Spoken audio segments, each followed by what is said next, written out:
में आपका हार्दिक स्वागत है। आप लोगों को पिछले वीडियो में हमने 3A का 9 सवाल तक बता दिया था। अब आज आपको 10वीं सवाल बताएंगे।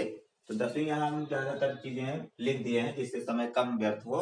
तो यहाँ दिया गया है समीकरण 1 x - 1 + 1 = 0। इसके लिए यहाँ पर आपको एक सारणी बनाना है और समीकरण 2 है 3x + 2y - 12 = 0। इसके लिए भी सारणी बनाना होगा।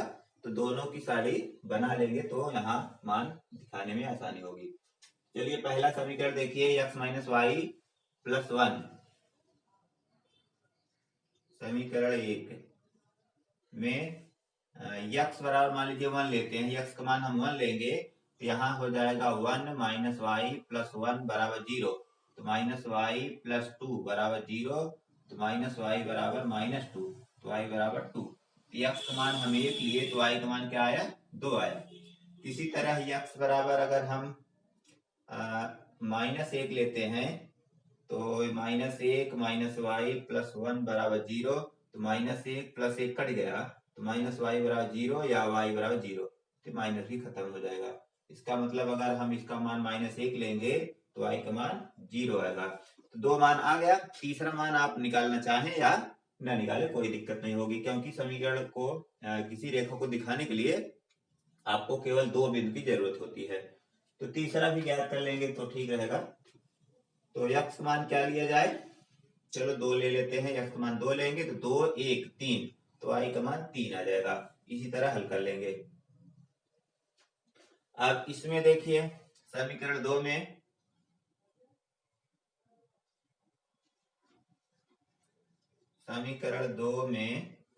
x का मान 2 1 के 2 1 3 1 के 3 12 लेंगे 9 हो जाएगा। 2 लीजिए 3 दूनी 6। तो x बराबर 2। x बराबर 2 लेंगे तो 3 दूनी 6। तो 12 में 6 घटेगा तो हो जाएगा क्या? 3 × 2 + 2y माइनस 12 = 0। 3 दूनी 6, 12 में 6 घटेगा तो 2y - 6 = 0। तो 6 उधर गया तो y = 3 हो गया। तो y का मान 3 आया। x का मान 2 लिए तो y का मान 3 आया। इस तरह से आपको पूरा मान लिख लेना है।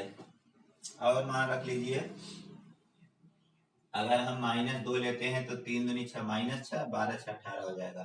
तो x का मान यहाँ हम -2 ले रहे हैं तो 2 3 6 -6 -12 6 -18।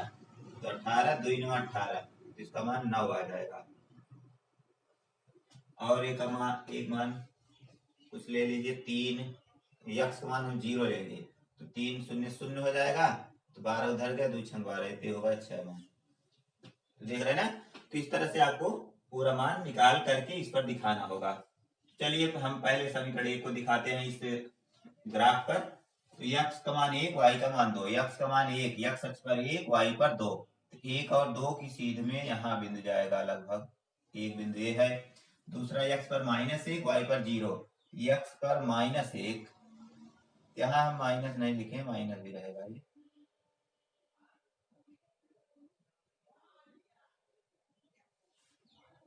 तो x पर -1 यहाँ है, y पर 0।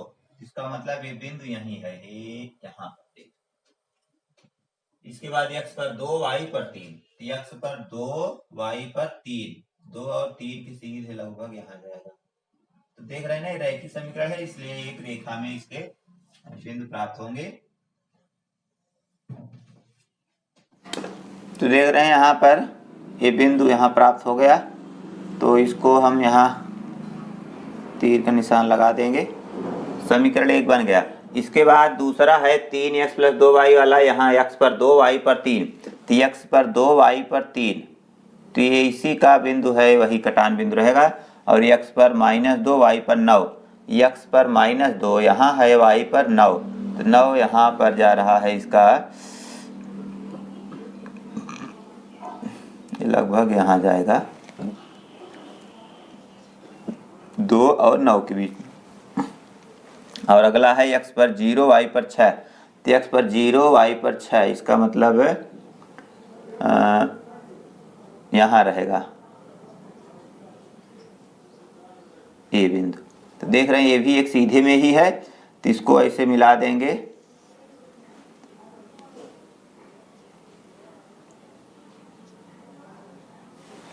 तो दोनों समीकरण बन गया इसका ग्राफ। अब आपको क्या कहा है इसमें, निर्देशांक ज्ञात कीजिए और त्रिभुजाकार पटल को छायांकित कीजिए। तो ये देख रहे हैं त्रिभुजाकार पटल, x और y अक्ष पर जो त्रिभुजाकार पटल बन रहा है इसको छायांकित करना है इसे, तो इसको छायांकित ऐसे कर देंगे।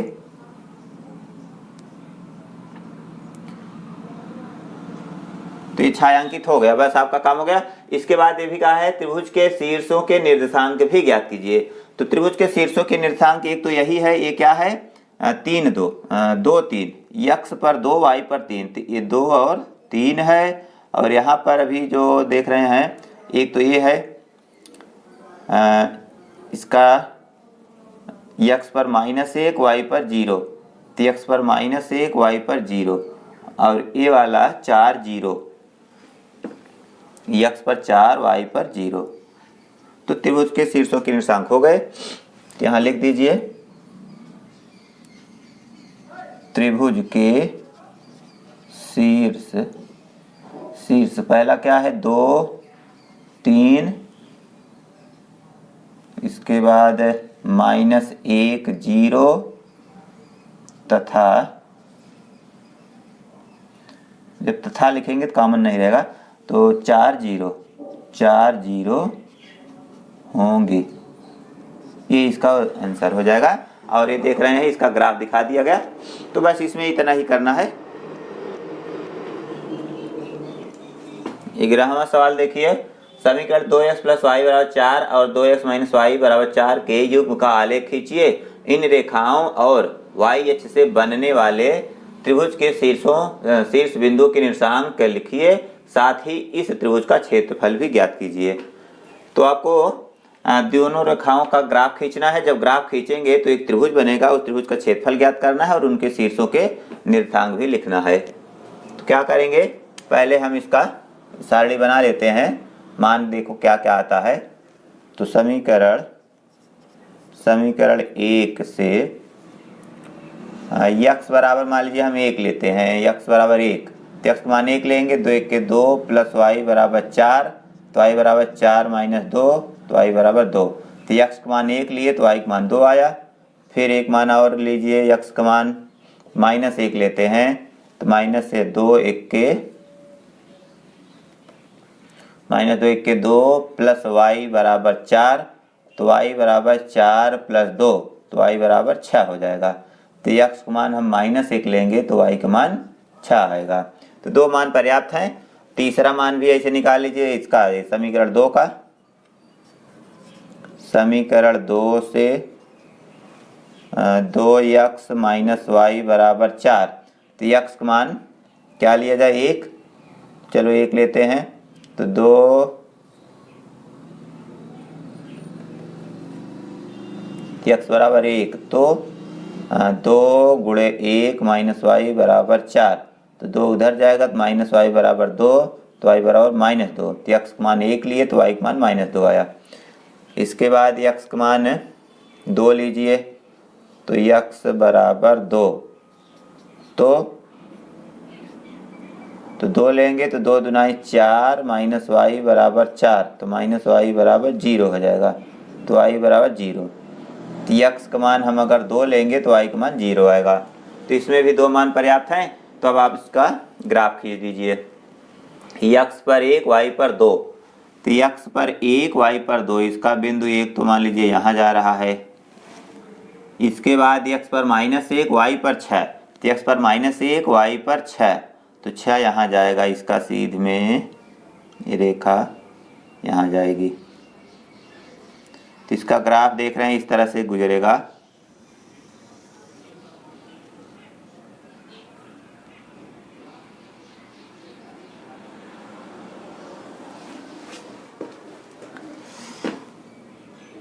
यहाँ तीर का निशान बना देंगे क्योंकि ये रेखा है। इसके बाद दूसरा ग्राफ बनाएंगे, तो x पर 1 y पर -2, x पर 1 y पर -2, तो इसका बिंदु यहाँ है। इसके बाद x पर 2 y पर 0, x पर 2 y पर 0, तो इसका एक बिंदु यहाँ है।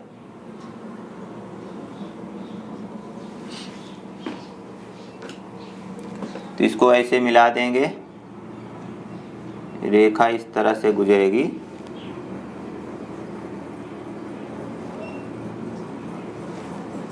तो यहाँ देखिए शीर्षों की निर्देशांक पूछा है आपसे, तो एक तो शीर्ष ए होगा, मान लीजिए बिंदु ए है, ए बी और ये बिंदु सी। सी क्या होगा, क्योंकि ये वाई अक्ष है और ये दो रेखाएं हैं, तो इससे त्रिभुज बन रहा है। कहा है ना, वाई अक्ष से बनने वाले त्रिभुज के शीर्षों बिंदु के निशान। तो एक तो वाई अक्ष वाला माना जाएगा और एक ए भुजा और ए भुजा, तो ए बी सी एक त्रिभुज बन रहा है। इसलिए त्रिभुज ए बी सी के निर्देशांक, तो ए के निर्देशांक तो यही होगा, x पर 2 y पर 0, x पर 2 y पर 0, 2 0, और यहाँ पर इसका कटान बिंदु x पर, यहाँ x पर 0 रहेगा, y पर 4, तो 0 4। इसके बाद यहाँ पर इसका कटान बिंदु 0 -4, a -4 है, और इधर 0 4 होगा। ए बी सी के निर्देशांक आ गए।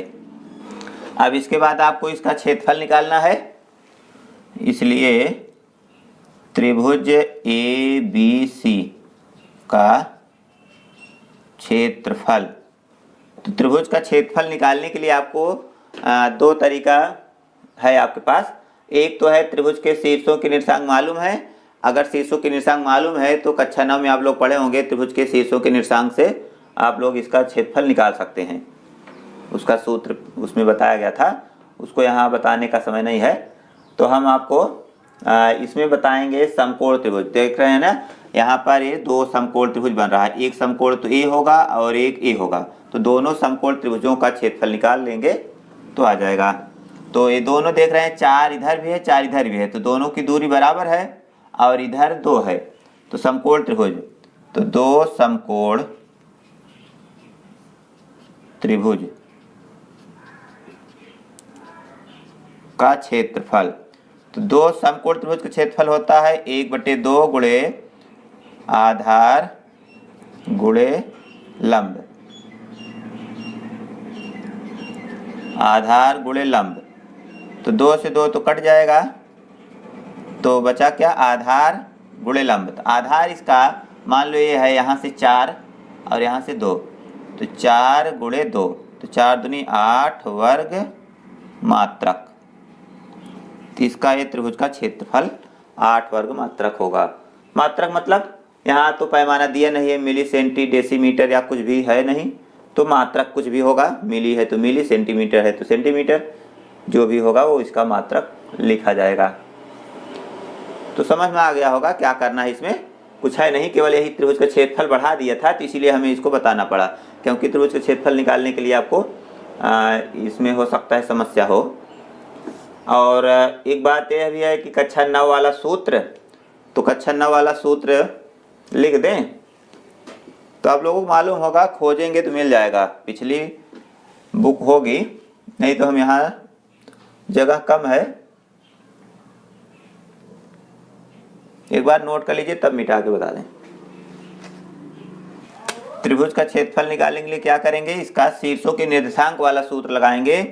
तो त्रिभुज ए बी सी का क्षेत्रफल बराबर 1/2 कोष्टक में x1 × y2 - y3 plus x2 y3 - y1 plus x3 y1 - y2, ये इसका सूत्र है।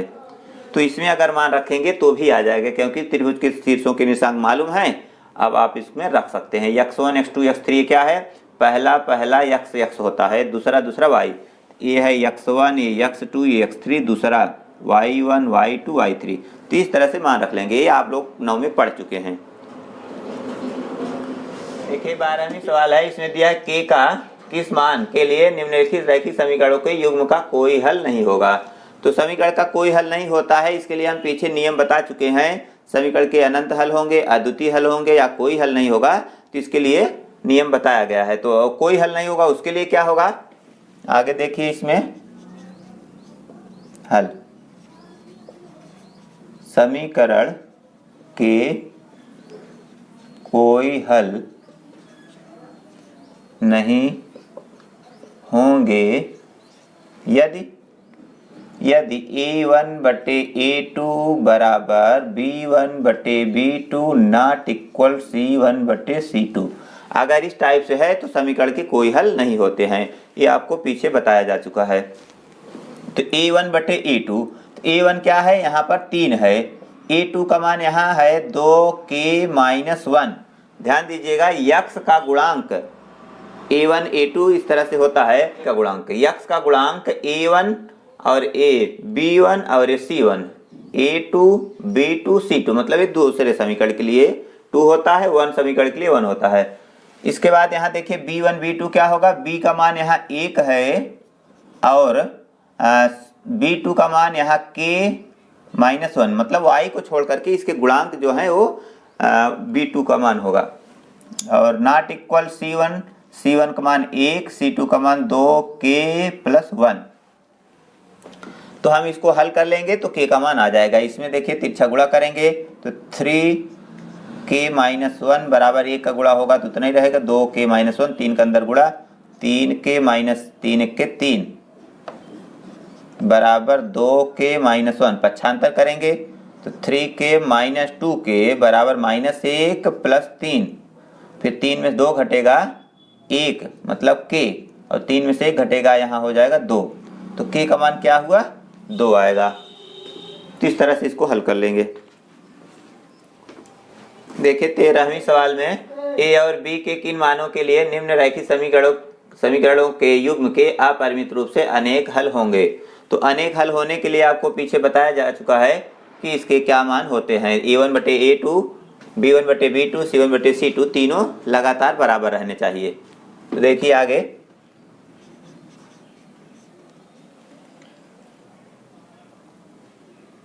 अनंत हल होंगे, अनंत हल होंगे यदि a1 बटे a2 बराबर b1 बटे b2 बराबर c1 बटे c2। a1 यहाँ 2 रहेगा और a2 a-b रहेगा, फिर b1 का मान 3 और b2 का मान a+b, उसके बाद c1 का मान 7, c2 का मान ये पूरा रहेगा 3a+b - 2। a1 बटे a2, b1 बटे b2, c1 बटे c2 तीनों लिख दिया गया, तीनों बराबर होना चाहिए तभी अनंत हल होता है। ये नियम पीछे हम लिखा चुके हैं। तो अब आगे क्या करेंगे, पहले हम इसको दोनों बराबर कर देंगे, फिर इसको दोनों बराबर कर देंगे। तो दोनों बराबर करेंगे तो आपके पास 2 समीकरण हो जाएगा, दोनों को हल करेंगे तो a और b का मान आ जाएगा। चलिए पहले हम इसको बराबर करके हल करते हैं।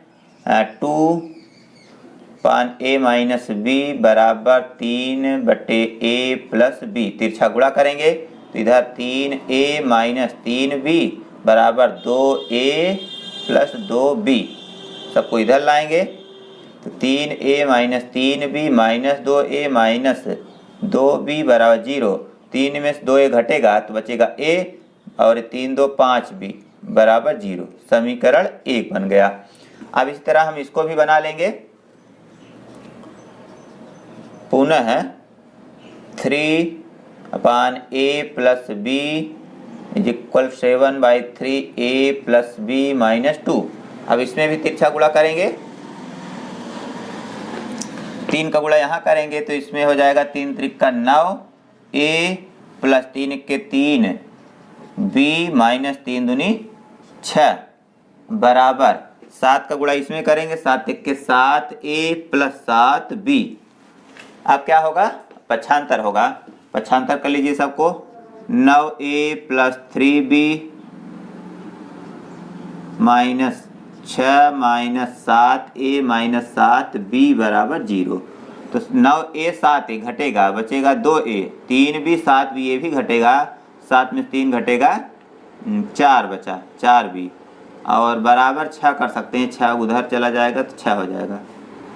2 का भाग जा रहा है, 2 1 के 2, -2 दूना 4, 2 b बराबर 2 3 6 3। ये हो गया समीकरण 2। अब 1 और 2 को आपको हल करना होगा विलोपन से, प्रतिस्थापन से, जैसे भी हल कर सकते हैं। तो आप विलोपन से हल करेंगे तो ठीक रहेगा।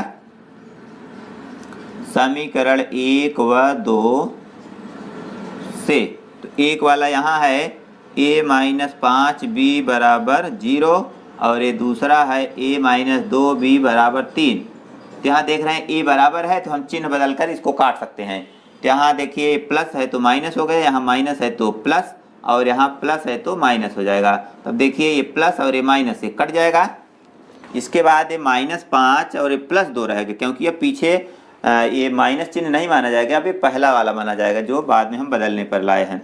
5 में 2 घटेगा -3, b बराबर -3, तो b बराबर -3 बटे -3, b बराबर 1।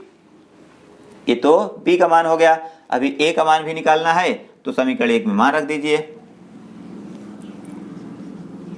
समीकरण 1 में b बराबर 1 रखने पर, तो समीकरण 1 यहाँ है a-5b बराबर 0, तो a-5b, b का मान 1 रखेंगे बराबर 0, तो a-5 1 के 5 बराबर 0, तो a बराबर 5। a और b का मान आ गया, तो यहाँ लिख दीजिए इसलिए a बराबर 5, b बराबर 1, b बराबर 1। ये आपका उत्तर होगा। ठीक है, तो एकदम सिंपल सवाल हैं, सब ऐसे आप लोग हल कर लेंगे, बहुत दिक्कत नहीं होने वाली है। तो प्रश्नावली 3 ये खत्म है। आपको पीछे जो सब बताया गया है सबको फेयर कर लेना है। फेयर बना लेंगे तो आपको पीछे समस्या नहीं होगी। तो आज के लिए बस इतना ही, फिर मिलेंगे एक नए वीडियो में। तब तक के लिए goodbye, thanks for watching.